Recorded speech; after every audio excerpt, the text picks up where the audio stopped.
While most Americans would put these budget shortfalls on their credit cards, Congress does not have a literal American Express card on which to charge this.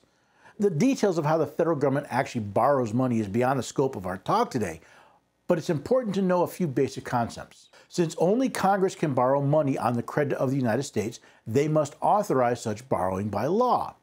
This is commonly known as the debt limit and can only be changed by law, meaning Congress must pass a bill and the president must sign it. Think of it as the credit limit on your credit cards. If you keep borrowing money by charging it to your credit card, sooner or later the bank will say, that's enough. Similarly, as the federal government keeps borrowing money to spend on their profligate spending programs, sooner or later the American people, through their representatives in the House, and the states, through their representatives in the Senate, will also say, that's enough. Or at least we would hope so. Which is why every time in history that the federal government's borrowing has approached the debt limit, Congress simply raises it. I don't know about you, but if I was maxing out my credit cards every couple of years, I'd take a serious look at my budget.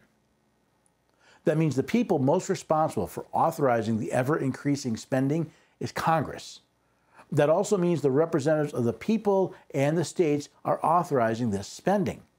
Since the people elect members to both houses of Congress, that means we are responsible for putting the people in place that have created this disaster.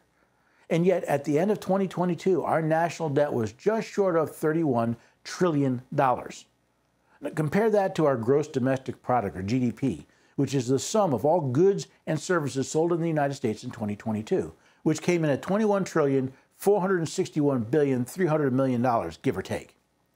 That means if we took every dollar in goods and services made in the United States and applied it to the debt, we would still have almost $10 trillion of debt still outstanding. That would be like taking your entire paycheck before taxes and deductions, sending it to the credit card company, and still having a six-figure balance. Unfortunately, nothing currently going on in Congress will change any of that.